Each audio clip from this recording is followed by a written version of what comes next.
I'm chronicling the history of Pokemon cards by collecting them and putting them in a binder. Collecting them all is a nearly impossible goal, but the first step is to know what you're looking for. Welcome to Check the Box. We've made it to episode 13 of the Ultimate Pokemon Master List. If you've enjoyed the last few videos, then I've got good news for you, because up next we've got another bug-type evolution line, starting with Weedle. Given their similarities and proximity in the Pokedex, Weedle and Caterpie lend themselves to comparison. Personally, I lean towards Caterpie given the cute factor, and as a kid, I really dreaded Weedle's poison sting early on in the game. Let me know who you prefer, and in the meantime, let's see if Weedle's Master List is able to sway me. We're back to base set with the first edition Weedle. Then we lose the first edition stamp for the Shadowless printing, and add in the ubiquitous Drop Shadow for the Unlimited run. Finally, there's the fourth print, adding the year 2000 to the copyright. The base set Weedle was included in 3 different reprint sets, starting with base set 2. Then in 2002 it returned in Legendary Collection, which also included the first reverse holo cards. Finally in 2016, Weedle made a comeback in XY Evolutions, which included a more subtle reverse holo. That's it for the base set Weedle printing, but before we move on, Weedle also made a cameo appearance in the base set with Scoop Up. This has the same 4 base set printings as before, but because it's a trainer card, it's not as easy to distinguish. The first edition version still has a first edition stamp, but the quote-unquote Shadowless version is no longer a literal description. Instead, to distinguish between Shadowless and Unlimited print, you have to look at the copyright text, where the copyright on the Shadowless card includes a redundant 99 that is not found in the Unlimited print. This is true on the Pokemon cards as well, but the shadow is a much more obvious identifier. This card was also included in the original reprint sets, Base Set 2 and Legendary Collection.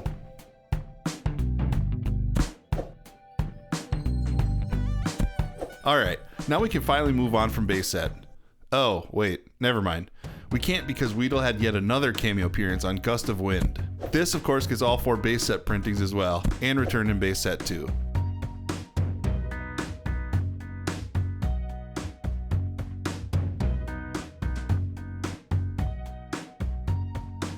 Now we can finally move on from base set. We start with Koga's Weedle from Gym Challenge.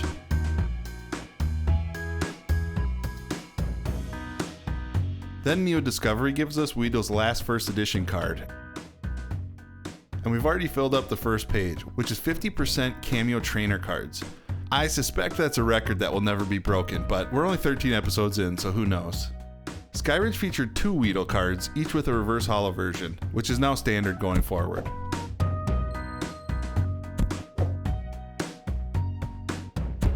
This is the last Wizards of the Coast era Weedle card. Weedle is featured in one of my personal favorites, FireRed LeafGreen.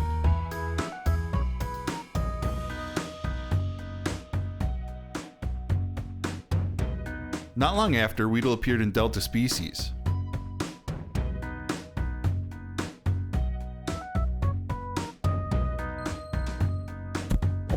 It took 3 years for Weedle to return in Great Encounters. This card was also released in a World Championships deck in 2009. Weedle continued with annual appearances with Rising Rivals in 2009.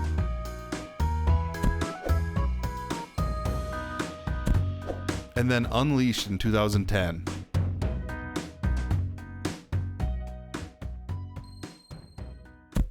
We see a Frosty Weedle in 2013's Plasma Freeze.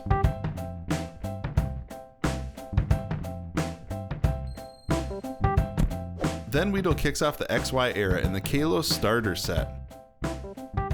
This card later appeared in the 2014 McDonald's set. Next comes the XY base set. I don't normally pay attention to the moves on the cards, but I have to admit, Leaf Munch made me chuckle. Weedle's last XY era card came in Primal Clash in 2015.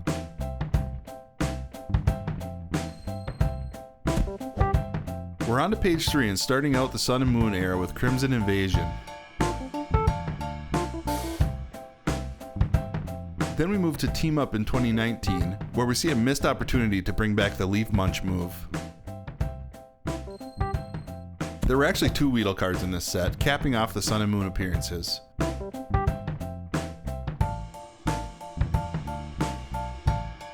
In Champion's Path, we see a Yukamori clay sculpture artwork. I think this art style really suits Weedle's design.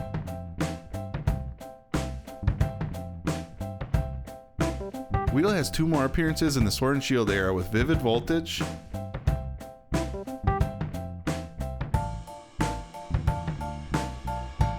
and then Chilling Rain.